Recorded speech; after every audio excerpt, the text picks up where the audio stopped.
आप में से कितने लोग हैं जो बहुत एक्साइटेड हैं आज के सेशन को लेकर के?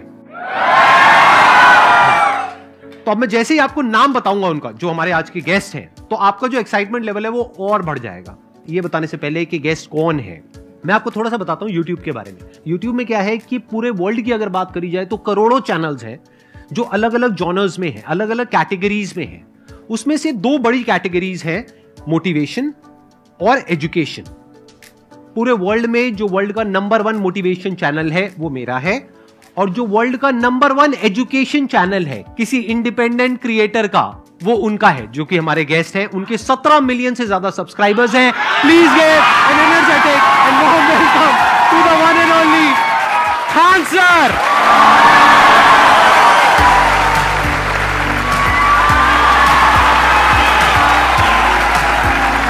क्या हाल चाल जी, कैसे हैं आप?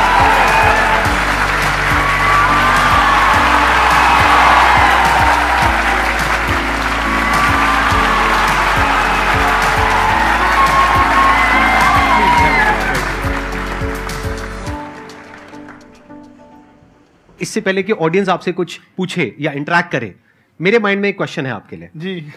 जो बच्चे हैं वो आपके इतने दीवाने क्यों हैं, इतने पागल क्यों हैं आपके पीछे? मतलब मेरे कमेंट सेक्शन में भरा पड़ा था, खान सर कब आएंगे, खान सर कब आएंगे। मतलब ऐसा क्या जादू कर दिया आपने बच्चों के ऊपर? ये सवाल हम आपसे भी पूछते हैं, हमारे पे भी इतना कमेंट आया, इतना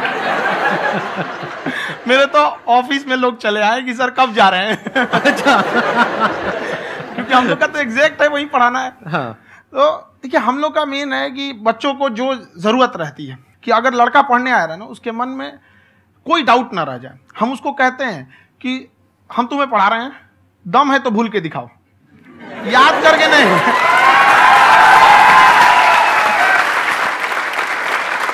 प्लस आप जिस प्राइस पॉइंट पे पढ़ा रहे हैं, आई थिंक वो सबसे कम है, वो बहुत ही कम है। सर ये जो फीस का कल्चर है, ये हमारा इंडियन कल्चर नहीं है। हमारा इंडियन कल्चर गुरु दक्षिणा है, उस हिसाब से वो सही है। ऑक्सीजन जैसे जिंदगी के लिए जरूरी है, वैसे एजुकेशन जरूरी है। कोई ये नहीं कह सकता है कि पैसे की वजह से वो खान सर के यहां से लौट गया। क्या बात है।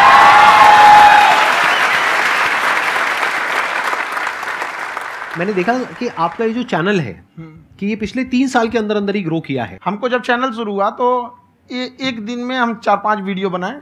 एक हमको कुछ आता, आज भी नहीं आता इतना, तो हम देख के कैमरा उमरा तो हम कंफ्यूज हो गए, बाप रे। तो हम एक ही दिन में वीडियो शूट किया, पढ़ाने वाला टॉपिक था हमको। उसके बाद कभी वीडियो ही नहीं, 6-7 वीडियो एक ही बार शूट कर लिए। और एक जो थे जिनका कैमरा वगैरह था, मेरे पास कैमरे भी नहीं थे उस टाइम, और कैमरा 35,000 का था, तो 6 महीना इसी में लग गया। जो 35,000 इसी में फंस जाएगा। तो उनके कैमरे से शूट किए, उन्होंने कोई चार्ज लिया, उसके बाद हम छोड़ ही दिए। लॉकडाउन लगा, तब हम कहें आप कैसे पढ़ाएंगे, वो तो 1 दिन 2 दिन करते करते अचानक लंबा हो गया। तब हमको याद आया कि ओहो मेरा एक चैनल भी है वहाँ पे। तो उस समय उस पर लगभग 30,000 सब्सक्राइबर हो चुके थे। तो जैसे लॉकडाउन लगा तो उस पर पढ़ाना चालू किया, और पता नहीं क्या लोगों को पढ़ाई में इतना इंटरेस्ट आ गया कि आपका स्टाइल ऐसा है थोड़ा सा। आप आई थिंक पढ़ाई के साथ साथ में जो बीच बीच में आप थोड़ा बहुत छोड़ते रहते हैं ना, मतलब जो एंटरटेनमेंट चलता रहता है। ये बात हम देखिए, जब हम गुलाम थे ना, तो अंग्रेजों ने एक चाल चला था कि भारत को हम फिजिकली गुलाम रखेंगे 100-200 साल, मेंटली 1000 साल कर देंगे। उन्होंने पढ़ाई का मॉडल चेंज कर दिया। उन्होंने ऐसा डिजाइन किया कि टीचर की रिस्पॉन्सिबिलिटी है वो पढ़ा के चला जाए। टीचर की रिस्पॉन्सिबिलिटी यहाँ खत्म नहीं हो जाती है। पढ़ाना तो कोई भी पढ़ा सकता है, टीचर की इससे बड़ी रिस्पॉन्सिबिलिटी होती है उसे समझाना। वो समझा कि नहीं समझा। अगर लड़का आपके समझाने के बाद डाउट रह गया तो ये आपकी गलती है। लड़का हमसे पूछता है सर इतनी भीड़ है आपके पास, तो कहे सर डाउट कैसे पूछेंगे? हम कह रहे यार तुम्हारा डाउट बचेगा तब ना पूछेगा तुम डाउट यहाँ पर।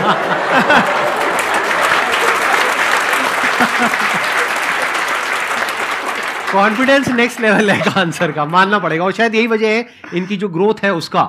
किसी ने शायद सपने में भी नहीं सोचा होगा कि पिछले 2 साल के अंदर अंदर जो आपके चैनल की ग्रोथ हुई है, जैसे आप खुद ही बता रहे हैं कि लॉकडाउन के टाइम पे आपके 30,000 के करीब सब्सक्राइबर्स थे, आज की डेट में 17 मिलियन है। और मेरा एक क्वेश्चन और है, इससे पहले कि ऑडियंस में से आपसे कोई क्वेश्चन पूछे, कि कई बार आप ऐसे भी टॉपिक्स टच करते हैं जो थोड़े से कंट्रोवर्शियल हैं या थोड़े से सेंसिटिव हैं, जिसके ऊपर बात करने की हिम्मत आई थिंक बहुत ही कम लोगों में है।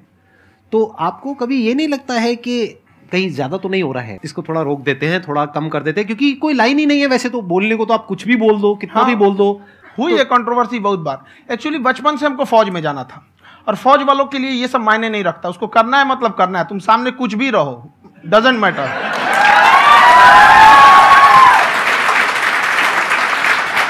और मैंने YouTube पे देखा कुछ वीडियोस में कि आपका जो इंस्टीट्यूट है वहां पर आज से कुछ साल पहले कुछ बम गिरे थे। हाँ, कुछ गिरे थे, कुछ तो बहुत सॉलिड जगह गिरा था, फटा नहीं वो। मतलब आपके आसपास? हाँ, बम को भी पता है कि टीचर की इज्जत किया जाता है। क्या बात है, क्या बात है। मैं समझ पा रहा हूं कि ये आपके अंदर जो एटीट्यूड है ये कहां से आ रहा है, क्योंकि आप बचपन से ही फौज में जाना चाहते थे, तो आप जंग के मैदान में ही खड़े हैं एक तरीके से। बस फर्क ये है कि आपके हाथ में कलम है, हथियार ना हो करके। हथियार से एक आदमी की जान जा सकती है, हाँ। कलम से बहुत ताकत होता है। शिक्षा एक ऐसा हथियार है ना, हर कुरीतियों से लड़ सकता है, हर तरह की समस्याओं से। और ये एक ऐसा हथियार है, मेटल डिटेक्टर में भी नहीं पकड़ाता है।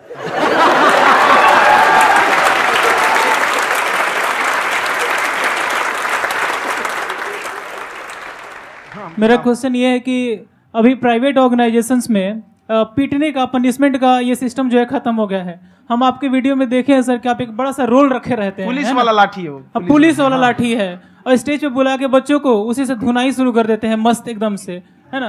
तो सर मतलब कि बच्चे मतलब कि डरते नहीं हैं आपसे, और इस तरीके से कैसे कनेक्टेड हैं आपसे, है ना। और एक और क्वेश्चन सर, यूपीएससी का जो आप अपना बैच स्टार्ट करने वाले हैं, ठीक है, उसके बारे में बताइए सर, क्योंकि मुझे मतलब कुछ इशू करना है सर, ठीक है। और संदीप सर को देख लिए, मेरा तो वैसे ही हो जाना है।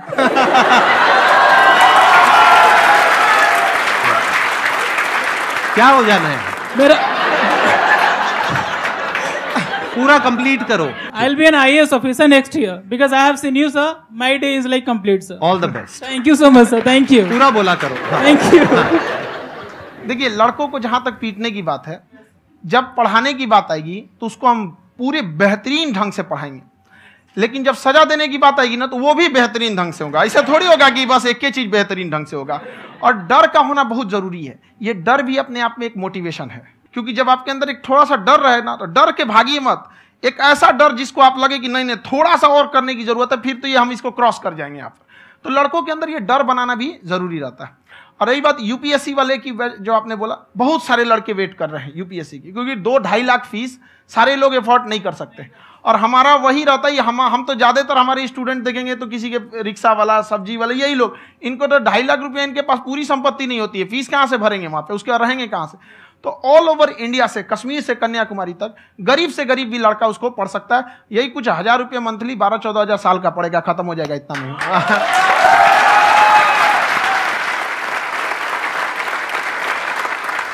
ये जो डंडे वाली बात इन्होंने कही, ये सच है? मतलब आप सच में एक डंडा रखते हो? पुलिस का ही है वो। और मारते हो? हाँ, कि मतलब अगर कोई लड़की छेड़ता है या ऐसा कोई भी उल्टा पुल्टा काम पढ़ाई करता लिखाई है, कुछ भी गलती करेंगे तो पिटाएंगे वो यहाँ पे, कैमरे पे, ऑन कैमरा, जैसा भी रहे, कुछ भी पिटाना तो उनको फिक्स है। एक तो कोई मतलब विधायक जी थे, उनके लड़का को पीट दिए, तो चला है दल बल लेके अपना वहां पे। उसने घर पे नहीं बताया था कि सर ने पीटा है, बस बोल दिया कोचिंग में पीटा है। बाद में पता चला हम पीटे हैं, तो उसके पिताजी मेरे सामने और पीटे।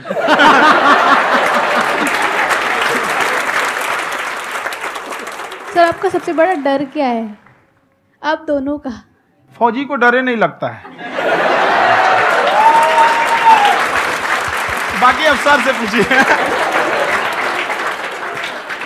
आज के सेशन से पहले कोई डर नहीं था, लेकिन अब मुझे इनकी डंडे वाली कहानियां सुन करके डर लग रहा है कि कहीं मैंने गलती से कुछ बोल दिया और इन्होंने कहीं पीछे कुछ रखा हुआ है, और यही आ करके अगर इन्होंने मेरी पिटाई कर दी तो बहुत बुरा हो जाएगा। तो इसलिए हमको थोड़ा डर लग रहा है।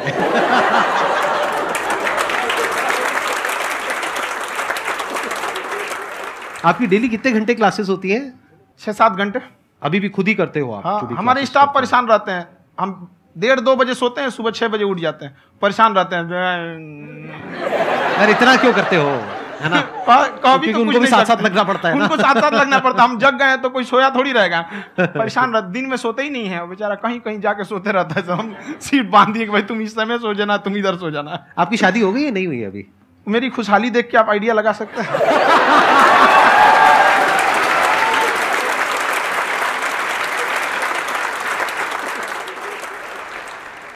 First of all I would like to say sir thank you so much to you and to your team कि आपने मुझे यहाँ आने का मौका दिया। एंड सर अब तक मैंने आपको सिर्फ फ़ोन या लैपटॉप में ही देखा है दोनों को, आज फर्स्ट टाइम लाइव देख रही हूँ तो बहुत अच्छा लग रहा है।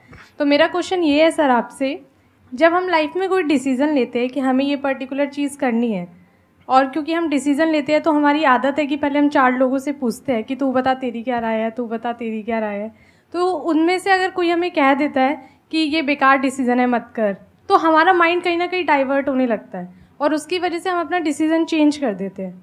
तो मेरा क्वेश्चन ये है कि कैसे हम अपने डिसीजन पे स्टिक रहे, कैसे हम जो दूसरे के ओपिनियन है उनको अफेक्ट ना होने दें अपने ऊपर। दूसरे से सलाह लेने से पहले एक बार खुद उस पर रिसर्च कर लेना चाहिए, ताकि आप सामने वाला क्या सलाह दे रहा है आपको समझ में आना चाहिए। यहाँ पर ऐसा नहीं है कि कई बार ऐसे होते हैं कि दूसरे वाले को एक्सपीरियंस होता है, तो अगर आपको पहले से आइडिया है, उसके बारे में आप बेहतरीन ढंग से रिसर्च किए हैं कि क्या इसमें प्लस पॉइंट है क्या निगेटिव है, उसके बाद आप किसी से सलाह लेने जाइए। ये नहीं कि मन में सीधा बताओ गड़बड़ा जाएगा। तो वहाँ पे पहले आपको R&D करना पड़ता है, समझ में आया कि नहीं। और जिंदगी हो या गाड़ी, जीतेगा वही जो टाइम पे गियर चेंज कर रहा है। तो डिसीजन चेंज करना बहुत ज़्यादा गलत नहीं है। इन्होंने बहुत अच्छी बात कही है और मैं इसी बात में थोड़ा सा और ऐड ऑन करूंगा कि ये जो आपने कहा ना कि अपने डिसीजन पे स्टिक कैसे रहें, ये कोई अच्छी क्वालिटी नहीं है, क्योंकि टाइम टू टाइम आपको अपने डिसीजंस को चेंज करना होता है। जैसे आपने 4 लोगों से डिस्कस किया, कोई इंसान कुछ पॉजिटिव बोल रहा है, कोई नेगेटिव बोल रहा है, उससे फर्क नहीं पड़ना चाहिए। डिपेंड ये करता है कि वो जो बोल रहा है उसका बेसिस क्या है। क्या वो किसी नॉलेज या एक्सपीरियंस के बेस पे बोल रहा है या ऐसे ही कुछ भी बोल रहा है? ऐसे ही बोल रहा है तो फिर उसकी बात पे ध्यान क्यों दे रहे हो? अगर किसी नॉलेज या एक्सपीरियंस के बेस पे बोल रहा है, फिर चाहे वो पॉजिटिव बोल रहा है चाहे नेगेटिव बोल रहा है, दोनों ही मायने रखता है। उसके बाद में रिसर्च करनी है और फिर रिसर्च करने के बाद में फाइनल डिसीजन अपना खुद का होना चाहिए। अब वो डिसीजन उससे अलग भी हो सकता है जो आपने पहले लिया था, और वो सेम भी हो सकता है। सर मेरा क्वेश्चन दोनों से है आपसे, how to deal procrastination and laziness. हमारा ब्रेन है ना, ये बहुत आलसी टाइप का, इसको आराम खोजना पसंद है। अब थोड़ा सा भी आप इसको आराम की ओर लेके चले गए ना तो फिर उधर ही रहेगा। आप सोचेंगे 10 मिनट आराम कर लेते हैं ना, तो 10 मिनट 2 घंटा बना देगा। उसको टॉर्चर कीजिए, चल 10 मिनट बाद में उसको आप उस पर हावी में, वो कह रहा है कि हमको आराम चाहिए, आपको हाँ आराम मिलेगा, पहले काम फिर मिलेगा आराम। तो आप उसके हिसाब से मत चल। आपका मन कर रहा है थोड़ा सा देख लेते हैं, कोई नोटिफिकेशन आया, आप कोई काम कर रहे हैं, क्यों पहले काम कर लीजिए, बाद में देखिएगा ना नोटिफिकेशन। आप हावी मत होने दीजिए यहाँ पे। अगर आप 5 मिनट भी थोड़ा सा लूज पड़े ना, थोड़ा सा कमर सीधा कर लेते हैं, 2 घंटा बर्बाद कर दिया आपको। हावी मत होने दीजिएगा उसको अपने ऊपर। प्रोक्रेस्टिनेशन को तोड़ने का एक ही तरीका है, सबसे छोटे लेवल पे ले जा करके उस गोल को तोड़ दो। यानी वो गोल बहुत बड़ा है, उसको ब्रेक डाउन करो, उसके सबसे पहले स्टेप पे आ जाओ कि उसको अचीव करने का सबसे पहला स्टेप क्या है। जैसे गाड़ी चलाना सीखना है, उसका सबसे पहला स्टेप क्या है। अगर घर में कोई नहीं है सिखाने वाला या सिखाने वाली, तो बाहर जा करके जो गाड़ी का ड्राइविंग स्कूल है उधर जा करके पैसे दे दो। अब फंस गए ना तो फंसा दो अपने आप को। दिमाग ये लगाओ कि अपने आप को कैसे फंसाया जाए। जब हम फंस जाते हैं ना तो फिर हमको वो काम करना ही पड़ता है। Then there is no looking back. जब तक आप सोच रहे हो तब तक सोच रहे हो, उसको बोलते हैं पैरालिसिस ऑफ एनालिसिस, कि आप सोचते चले जा रहे हो अपने माइंड में, मैं ये करूंगा वो करूंगा वो करूंगा वो करूंगा, और प्रोक्रेस्टिनेट हो रहा है, वो चीज टलती चली जा रही है। तो उसको छोटे से छोटे लेवल पे ब्रेक डाउन करके उसको कर दो, दैट इज नंबर 1। और जैसे ही करना शुरू करते हो, कोशिश करो कि उसको जब तक कि आप सही से नहीं कर लेते हो उसको छोड़ना नहीं है, तो आपकी लेजीनेस भी खत्म हो जाएगी। कई लोगों को तो हमने देखा जो सप्ताह में कुछ भी नहीं करता, वो भी संडे को आराम कर रहा है।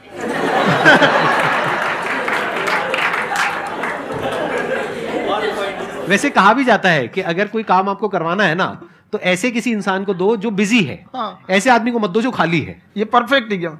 किसी को भी आप देखिएगा जिसको आप कहते हैं कि मतलब थोड़ा ठीक ठाक आप समझते हैं कि नहीं ये बहुत आगे निकल, वो एक काम को खत्म करने के बाद कभी आराम नहीं करेगा। एक काम खत्म हुआ उसको लगेगा हाँ एक खत्म हो गया, अब दूसरा करना चाहिए। और वही जिसको देखिएगा एक खत्म हो गया और आराम करना चाहिए, कभी नहीं, लाइफ में आखिरी सांस तक।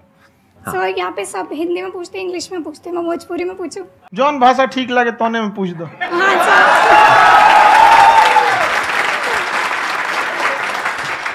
सर ये पूछे के चाहते नहीं कि जैसे हमने के पढ़ाई करे निशान, तो कभी कभी डेली टारगेट्स जो होला वो कंप्लीट ना होला। अगर टारगेट्स कंप्लीट भी होला तो फिर ऐसा इरिटेशन या फिर वो एंजाइटी या फिर कि और करना है या फिर अभी नहीं हुआ, वो चीज़ हमेशा रहेला। तो वो कम कैसे करल जाए? देखिए टारगेट्स को ना हम लोग को एक अपने हिसाब से पहले फिट करना चाहिए। ऐसा नहीं कि दूसरे किसी इंसान को देख के हम टारगेट फिट कर ले। कोई लड़का 8 घंटा पढ़ रहा है, कोई पहली बार अभी पढ़ना ही चालू किया, उसको देख के 8 घंटा पढ़ेगा तो पढ़ाई छोड़ देगा। तो आप अपनी क्षमता के हिसाब से देखिए कि आप कितना पढ़ सकते हैं। अगर आपने एक घंटे को बना लिया कि हम 1 घंटा पढ़ सकते हैं, अगले 1 हफ्ते तक उसको सस्टेन रखिए। जिम में कैसे करते हैं लोग, पहले दिन उठा लीजिएगा 1 कुंटल तो हार्ट अटैक हो जाएगा। तो वो धीरे धीरे टारगेट सेट कीजिए और अपनी क्षमता को भी देखिए। हर इंसान की क्षमता अलग है। कंगारू को देख के हाथी छलांग मारेगा, पैर तोड़ के बैठ जाएगा।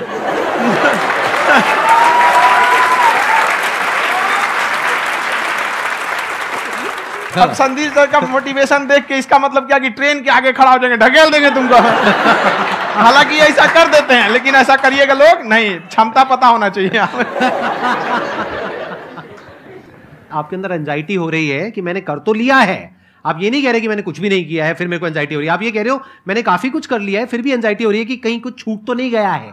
तो बेसिकली आपको ये देखना है कि अगर आपके अंदर ये एंजाइटी हो रही है, that means you are a very good student. आप एक अच्छे स्टूडेंट हो। क्यों? क्योंकि बहुत सारे स्टूडेंट्स तो ऐसे हैं उनको पढ़ने के नाम से एंजाइटी होती है। तो आपको एंजाइटी हो रही है कि मैंने पढ़ लिया, दिन में मानो 8 घंटे का आपने टारगेट सेट किया और 6 घंटे पढ़ लिया, या मान लो 8 घंटे भी पढ़ लिया, फिर भी एंजाइटी हो रही है कि मैंने 10 घंटे नहीं पढ़ा।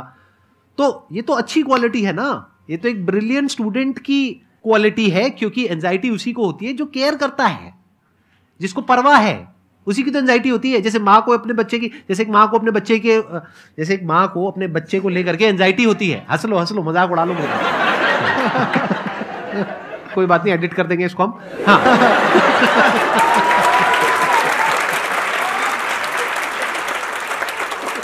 जैसे एक माँ है, उसको अपने बच्चे को लेकर के एंजाइटी होती है, थोड़ी सी भी तबीयत खराब हो जाए उसको एंजाइटी होती है, चाहे बच्चा ठीक भी है, डॉक्टर को नहीं होती है।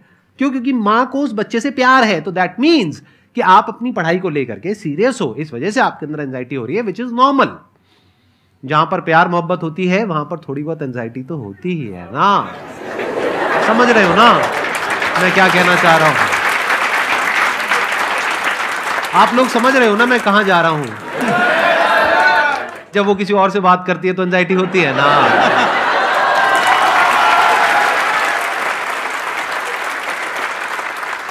सर, आपकी स्टोरी हमने सुनी थी, तो एक टाइम आया था जब आप गंगा किनारे जाके बैठ गए थे।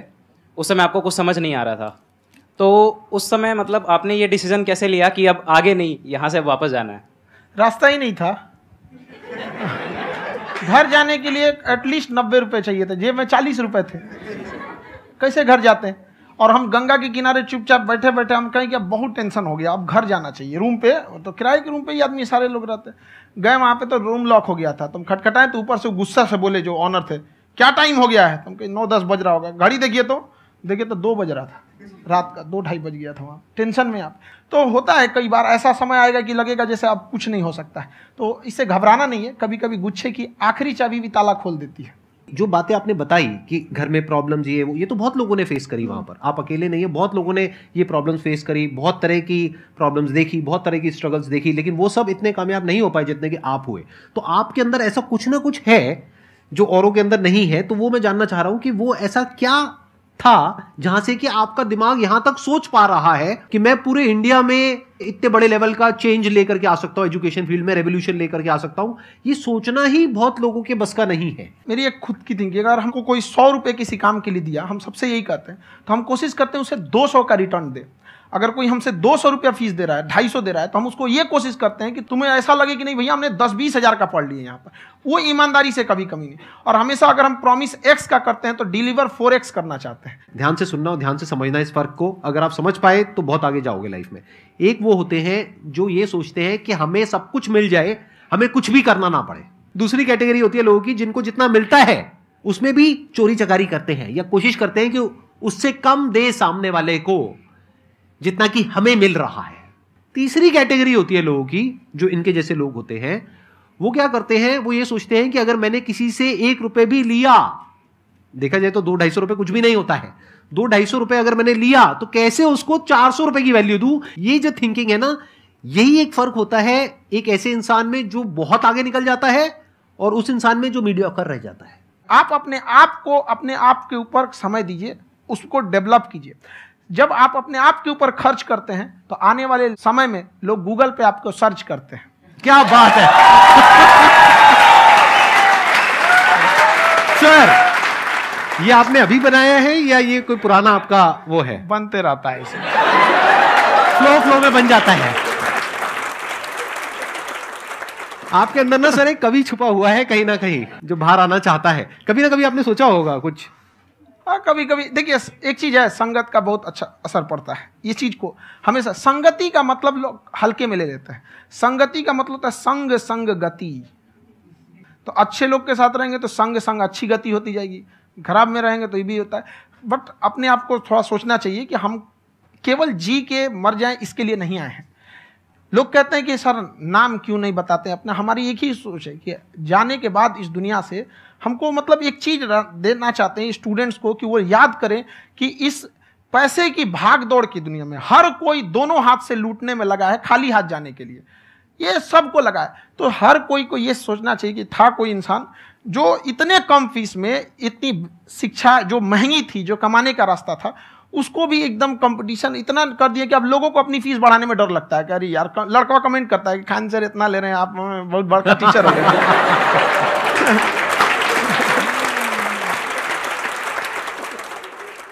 खान सर की एक क्लिप है, ये समय और समझदारी में बहुत फर्क होता है। अगर समय रहते समझदारी आ गई तो इंसान कामयाब हो गया, लेकिन अगर समय चला गया फिर समझदारी आई, फिर तो बेकार है। तो सर मतलब कुछ आपको ऐसी चीज़ लाना चाहिए जो मतलब बच्चों जो तैयार हो रहे हैं उनको ये चीज़ें मतलब एंड टाइम पे दिखे। समझ रहे हैं आप मेरी बात? नहीं समझ?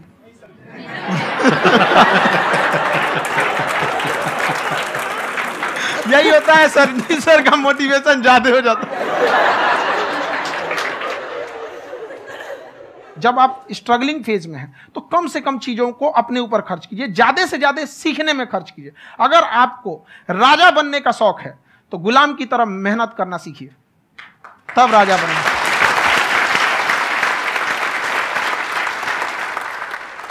ये दुख, ये दर्द, ये सब तेरे अंदर है। तू अपने बनाए इस पिंजड़े से बाहर निकल के देख, तू अपने आप में एक सिकंदर है।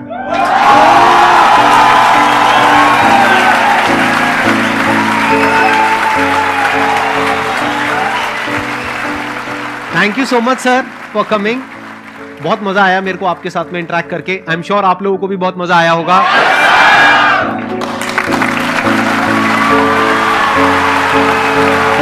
Thank you so much.